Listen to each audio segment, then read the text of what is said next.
अस्सलामुअलैकुम दोस्तों, मैं हूं सरार अली और आप देख रहे हैं पुरस्कार आवाज। कैसे हैं आप? उम्मीद करता हूं आप सब खैर वफियत से होंगे। नाज़रीन, आज की इस वीडियो में हम बात करेंगे ड्रामा अर्तुगरुल गाजी के सीजन 5 की एपिसोड नंबर 40 के बारे में। उम्मीद करते हैं आप दोस्तों को आज के एपिसोड जरूर पसंद आएगा। तो चलिए शुरू करते हैं। नाज़रीन, जैसा कि आपने पिछले एपिसोड में देखा होगा कि अर्तुगरुल साहब और सफेद दाढ़ी वाले बातें करने में लगे होते हैं जो मंगोल हमले के मुताल्लिक होती है। और आज के इस एपिसोड में इधर काई कबीले के खेमे में बाई लोगों का एक हजूम मंगोल सिपाहियों के ज़ेर तसल्लुत होता है। सबके सब परेशान होते हैं और खेमे के अंदर साउची जख्मी सुलेमान के जिस्म पर मरहम लगा होता है। गुंदुस भी उनके हमरा होता है और कहते हैं उस्मान का कुछ पता नहीं, मैं पता करना होगा ये जलील कुत्ते उससे कहाँ ले गए। तो साउची कहते हैं पुरसुकून हो जाए भाई, बेबुलत साहब उनसे बातचीत करने में लगे हुए, वो जरूर इनका कुछ हल निकालेंगे।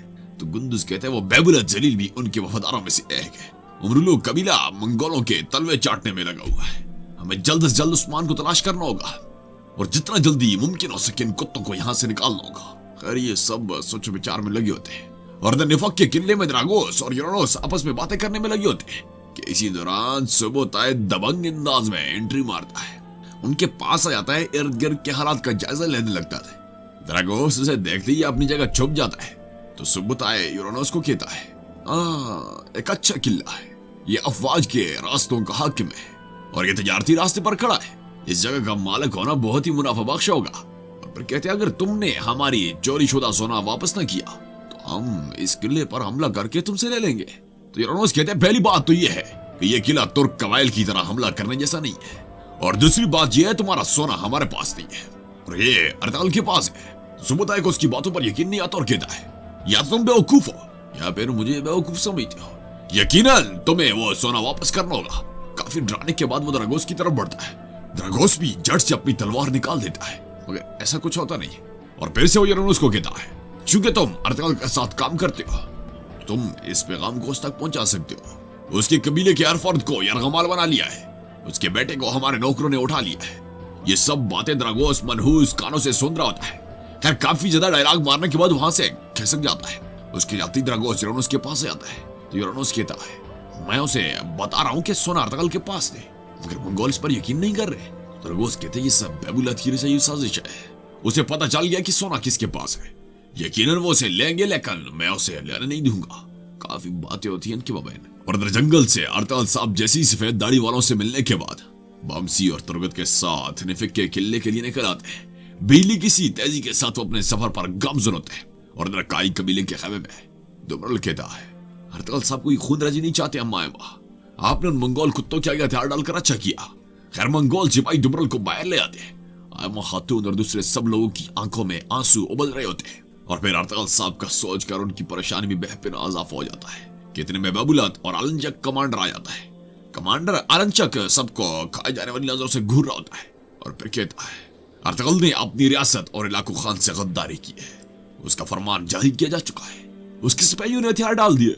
अगर तुम भी हमारे मती हो जाते हो तो मैं तुम्हारी जान बख्श दूंगा। तो आयमा खातून कहती है हम वही करेंगे जो अर्तुगरुल साहब चाहते हैं, कोई खुदरजी नहीं होगी। तो कमांडर कहते हैं ठीक है, आज के बाद इस कबीले के नए सरदार आरफ साहब होंगे। यल्लो जी।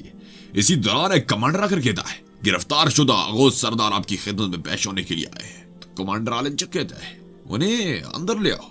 ये सुनकर सिपाही चला जाता है और निफक के किले में अर्तुगरुल साहब अपने सिपाहियों के साथ पहुंच जाते हैं। उनका रौबदार रवैया सबको डरा कर रख देता है। फिर अर्तुगरुल साहब सिपाहियों को दरवाजे पर इंतजार करने का बोलते हैं और खुद अंदर यूरानोस के पास चले आते हैं। तो यूरानोस कहता है आखिरी बार जब आप इस किले में आए थे आपने मुश्तरका कार्रवाई पर एक मुआहदा किया था जिसे तुमने जल्दी तोड़ दिया। इस बार तुम यहाँ क्यों आए हो? तो अर्तुगरुल साहब कहते हैं ये सब माजी का हिस्सा है, मैं तुमसे एक ज्यादा अहम मामले पर बात करने आया हूँ। द्रागोस भी उनकी बातें सुनने के लिए अपने कान खरगोश के कानों की तरह खड़े कर देता है। तो अर्तुगरुल साहब कहते हैं मैं यहाँ आपस में इत्तेहाद कायम करने आया हूँ, ये इत्तेहाद हम दोनों को महफूज रखने के लिए होगा।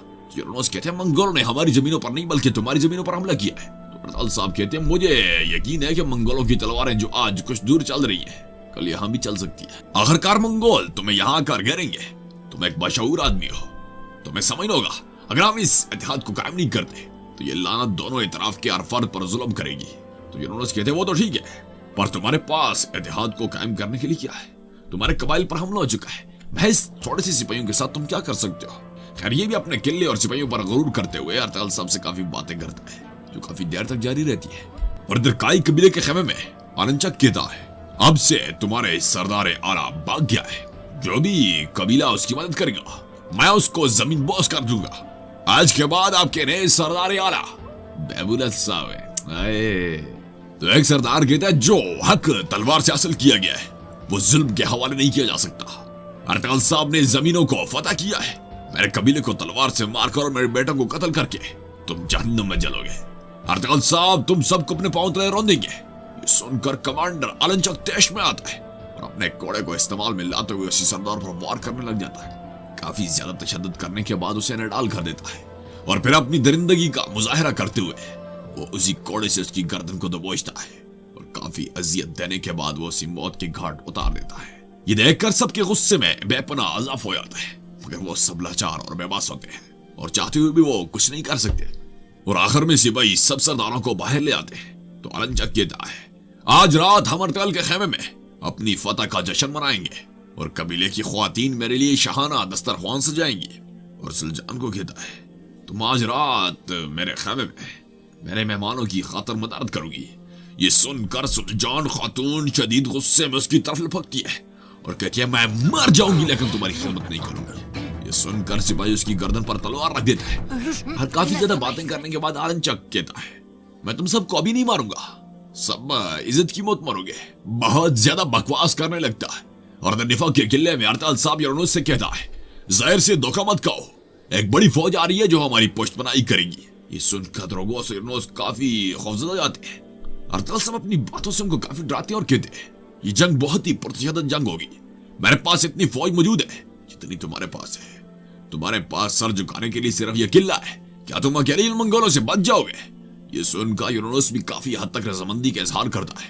तो अर्तगल साहब कहते हैं, ठीक है, तो फिर तुम किले में मेरे पैगाम के इंतजार करो, पर याद रखो अगर तुमने मंगोलों से इत्तेहाद बनाने की कोशिश की तो सबसे पहले मैं आपकी गर्दनें काटूंगा।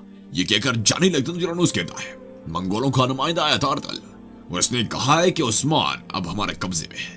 ये सुनकर अर्तगल साहब हैरत और कहर आमेज नजरों से उसे घूरने लग जाते हैं। उनकी दुनिया ही बदल जाती है, रगों में खून मुंजमद हो जाता है।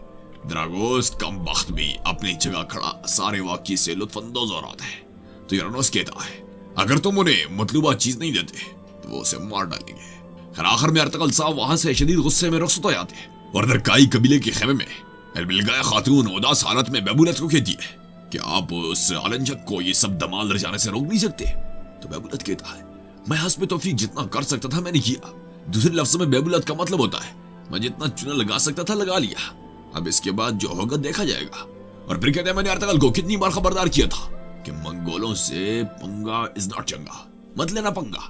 फिर अपनी बकवास शुरू कर देता है। तो अलबिलगाया खातून जट से कहती है, कई हमारे रिश्तेदार बनने जा रहे और आपको ऐसी बातें ज़ेब नहीं देती। तो बैबुलत जट से खड़ा हो जाता और कहता है, तुमने ये सोच भी कैसे लिया कि मैं गलत बातें कर रहा हूँ? काफी चतरौल करते हुए कहता है, अब तुम रिश्तेदारी की बातें भूल जाओ। तो अलबिलगाया खातून कहती है, और हाँ उस्मान कहाँ है, मुझे बताएं, मैं जाकर आयमा खातून को बताती हूँ, वो बहुत परेशान है। तो बैबुलत कहते हैं, वो बिल्कुल ठीक है। जैसे ही अर्तगल साहब मंगोलों को उनकी मतलूबा चीज देंगे तो वो उस्मान को वापस दे देंगे। और फिर कहते हैं, तुम्हें अर्तगल की मोहब्बत को छोड़ना होगा। ये कहकर खेमे से बाहर निकल आता है। उसकी बात अलबिलगाया खातून सुनकर काफी ज्यादा परेशान हो जाती है और अर्तगल साहब के बारे में सोचने लग जाती है। और इधर दूसरे खेमे में आलनचक हर चीज का मुआयना करता है, उलट पलट कर देता है। कितने में शर्मा आती है, अपने मखसूस अंदाज में आलनचक को पानी पेश करती है। तो आलनचक भी यहाँ अपनी ठर्क को बरकरार रखते हुए उसका अमली मुजाहिरा करता है और कहते, तुम्हारी बहन की तो शादी होने वाली है, क्या तुम्हारे भाई ने तुम्हारे लिए भी किसी को ढूंढा है? नहीं, ऐसा तो इससे पहले कभी नहीं हुआ। मेरी बहन की शादी दोनों कबीलों के दरमियान इत्तेहाद के लिए थी, और आपको तो पता ही है हम अपने खानों के खान इलाकू खान की बहुत इज्जत करते हैं। खैर यहाँ भी ये मंगोलों का चमचा बनने की भरपूर कोशिश करती है और आखिर में जाने लगती है। तो आलनचक कहता है, आरम साहब और आयमा खातून को मेरी तरफ से दावत देना, वो मेरे साथ रात के खाने में शामिल हो, और तुम भी अपनी ड्यूटी सर अंजाम देना। मैं तुम्हारी मीठी जबान से हर चीज के बारे में जानना चाहता हूँ। ये सुनकर शर्मा चली आती है और निफक के किले में यूरानोस और द्रागोस को कहता है कि आपको इस इत्तेहाद के बारे में खदशात है कि हमने अर्तगल के साथ क्या किया। तो द्रागोस कहते, नहीं, ऐसी बात नहीं है। अलबत्ता मुझे दुख इस बात का है मैं जैसी अरतल के करीब होने वाला था, ऊपर से ये आफत आन टपकी। मेरे तमाम हरबे मुझ पर ही इस्तेमाल हो रहे हैं। मैं जिसके लिए भी गड़ा खोदता हूँ उसमें खुद ही गिर जाता हूँ। मौत बिल्कुल मेरी गर्दन के पास से होकर गुजरी है। जब अरतल को लगने वाला तीर मुझे लग गया था, मैंने ये सब कुछ संदूक ढूंढने के लिए किया था। लानत तो इन मंगोलों पर। काफी बातें होती हैं इन दोनों के दरमियान, दोनों ही काफी ज्यादा खौफजदा होते हैं। और जंगल में अरतल साहब अपने सिपाहियों के साथ एक जगह पहुंच जाते हैं जहां उन्होंने मुकद्दस संदूक जड़ियों में छुपाया होता है। फिर वो संदूक निकालते हैं तो जरूर कहता है, अच्छा सिर्फ इस संदूक की वजह से उन मंगोल कुत्तों ने हमारे कबाइल में औधम मचाया हुआ है। तो अरतल साहब कहते हैं इसी संदूक की वजह से कबीले बचेंगे, जुल्म और सितम का खात्मा होगा और हम अपने मुबारक रास्ते पर चलते रहेंगे। इसी दौरान उनके पास मार्गन पहुंच जाता है और कहते हैं, मैंने आज जिंगुज का पीछा किया है। मैंने उसे निफक के किले जाते हुए देखा है। वो वहां कुछ देर रुका है। ये सुनकर सब संजीदा हो जाते हैं। तो अरतल साहब कहते हैं, ये सब जरूरी और अहम मसला है कि वो कमबख्त वहां क्यों गया था। सब सिपाही जज्बाती होने लगते हैं। तो अरतल साहब कहते हैं, अभी हम जिंगुज के खिलाफ कोई कदम नहीं उठाएंगे, वो हमारे इस्तेमाल आ सकता है जब तक हमें पक्का यकीन नहीं आ जाता। और फिर मारन को कहते हैं, तुम उसको पता लगे बगैर उसका पीछा करते रहो। और फिर सिपाहियों से बातचीत करने लग जाते हैं। इधर काई कबीले के खेमे में आयमा खातून उदास और परेशान बैठी होती है। उस्मान के बारे में वो सोच रही होती है और कहती है, मेरे उस्मान तुम मुझे मां से भी ज्यादा मोहतरम समझते थे। मैं भी हर लम्हे तेरे ख्यालों में सोचती थी, डरती थी कि तुम चारपाई से सोते हुए गिर न जाओ और दुश्मन तुम्हें अपने पंजों में उठा कर ले गए। काफी ज्यादा उदास होती है कि इसी दौरान इल्बिलगा खातून उनके पास आती है और उनको परेशान देखकर उनके पास बैठ जाती है और अपनी सफाइयां देती हुए कहती है, आपको मेरी बातों पर यकीन तो नहीं आएगा पर मैं कसम खाती हूँ कि मेरा मंगोल कुत्तों से कोई लेना देना नहीं है। और फिर कहती है, मैं अरतल साहब को धोखा नहीं दूंगी, मैं उसके बजाय मरना पसंद करूंगी। आयमा खातून उसकी बातें सुनने के बाद और ज्यादा संजीदा हो जाती है। उनकी आंखों से आंसू सिलाब की तरह बह रहे होते हैं मगर जबान से एक लफ्ज भी नहीं बोलती। तो बिलगा खातून कहती है, आप उस्मान के बारे में बिल्कुल परेशान न हो, मैंने भाई से बात की है, वो बिल्कुल ठीक है। जैसे ही अरतल साहब उनकी मतलूबा चीजें देंगे वो उस्मान को वापस कर देंगे। मैं नहीं जानती कि वो क्या चीज मांग रहे हैं। मैं आप सब घर वालों से प्यार करने आई हूँ, मैं आपको अपनी माँ समझती हूँ। ये कहकर जाने लगती तो आयमा खातून अपने दिल पर पत्थर रखकर अपने आंसू को थमाती हुए कहती है, क्या तुम अपने भाई से कता नजर होकर हमसे प्यार करती हो? वो कहती है, हाँ ऐसा ही, मैं आपके प्यार की खातिर हर एक को छोड़ने के लिए तैयार हूँ। इसी दौरान शर्मा आती है और उनके कमांडर आलनचक की दावत देती है और कहती है, हमारे सरदार आला बेबुलत साहब भी वहां होंगे, उन्होंने भी आपको दावत दी है। ये सुनकर आयमा खातून एक गहरा सांस लेती है जो उनके गम और गुस्से को जाहिर करता है। काफी परेशान होती है कि यह हमारे कबीले और खेमे पर कैसी क़यामत आई। चलें देखते हैं अगले एपिसोड में क्या होता है। दुआ करें कि मंगोल जैसी लानत का इस सफे हस्ती से सिफाया हो जाए। खैर, तो इसी के साथ हमारे आज के इस एपिसोड का इख्तिताम होता है।